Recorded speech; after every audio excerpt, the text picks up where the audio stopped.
Assalamualaikum warahmatullahi wabarakatuh. Perkenalkan, nama saya Muhammad Ghazali Ardi, NPM 22101102559. Di sini saya akan membahas materi bertema tentang komunikasi pembangunan, peran komunikasi massa dalam membangun masyarakat. Di sini saya akan menjelaskan definisi komunikasi massa, peranan positif komunikasi massa dalam pembangunan masyarakat, dan peranan negatif komunikasi massa dalam pembangunan masyarakat. Sebelumnya saya akan menjelaskan apa komunikasi massa tersebut. Komunikasi massa terdiri dari dua kata, yakni komunikasi dan massa. Banyak ahli yang mengungkapkan perihal definisi atau pengertian tentang komunikasi. Salah satu antara lain berpendapat yang menyatakan bahwa komunikasi itu berasal dari kata Latin communis yang berarti juga sama. Dengan demikian, jika kita berkomunikasi, maka kita harus mewujudkan persamaan antara kita dengan orang lain. Komunikasi massa adalah suatu komunikasi yang dilakukan antara seseorang dengan seorang lainnya, atau lebih melalui media massa. Karakteristik dalam prosesnya, komunikasi massa bersifat lebih kompleks dan bersifat satu arah, sehingga dapat dipastikan dalam komunikasi massa ini akan mengalami berbagai hambatan dari berbagai sisi. Reaksi dari para komunikan atau penerima pesan terhadap suatu pesan yang disampaikan melalui media massa tergantung pada bagaimana situasi dan kondisi komunikan. Media komunikasi yang dilakukan pada zaman dahulu hanya dengan asap dan sepucuk surat, sangat berbeda dengan zaman sekarang. Pada saat ini, media komunikasi yang kita gunakan jauh berbeda dengan zaman dahulu. Betapa sulitnya zaman dahulu melakukan komunikasi antara orang yang bertempat tinggal di kota yang berbeda.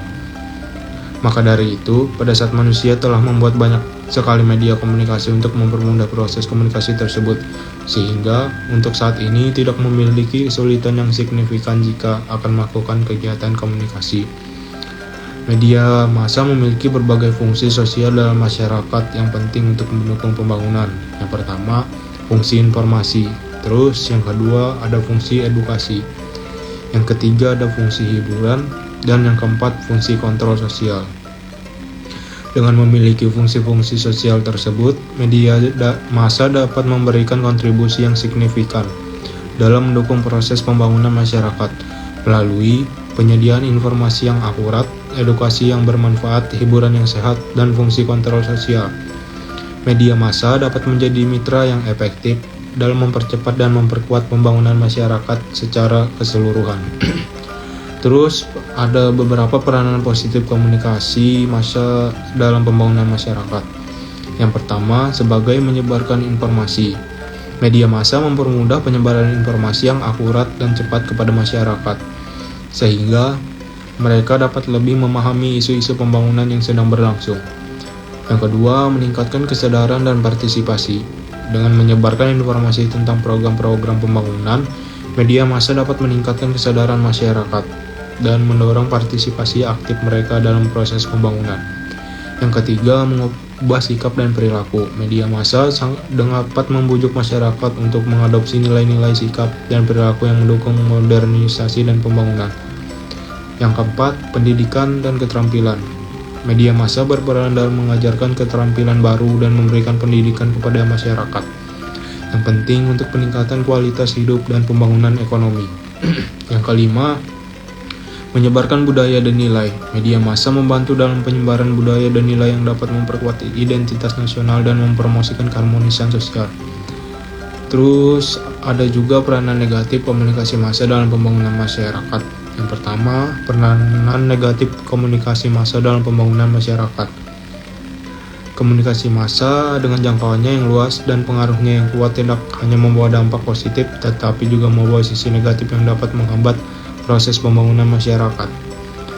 Yang pertama ada misi informasi dan disinformasi.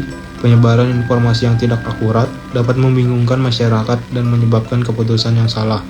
Contohnya seperti berita palsu mengenai kesehatan. Yang kedua, sensasionalisme. Media seringkali mengedepankan berita sensasional yang menarik perhatian, mengabaikan isu-isu serius yang sebenarnya lebih penting bagi masyarakat. Yang ketiga, pengaruh negatif pada nilai dan norma. Konten yang menyajikan kekerasan, perilaku kriminal, atau ketidaketisan dapat mempengaruhi perilaku masyarakat dan merusak nilai-nilai moral. Yang keempat ada ketidakadilan representasi. Kelompok tertentu seperti minoritas seringkali diwakili secara tidak adil di media, memperkuat stereotip dan diskriminasi. Yang kelima, pengurangan keterlibatan sosial. Ketergantungan pada media massa dapat mengurangi interaksi sosial secara langsung, yang penting untuk membangun komunitas masyarakat. Mungkin dapat disimpulkan, komunikasi massa memiliki peran yang sangat penting dalam membangun kesadaran, mempromosikan nilai-nilai positif, dan memobilisasi partisipasi masyarakat. Dengan adanya komunikasi massa yang efektif dan berintegritas, masyarakat dapat menjadi lebih teredukasi, sadar akan isu penting, dan terlibat dalam berbagai kegiatan pembangunan. Mungkin itu saja dari saya. Cukup sekian. Wassalamualaikum warahmatullahi wabarakatuh.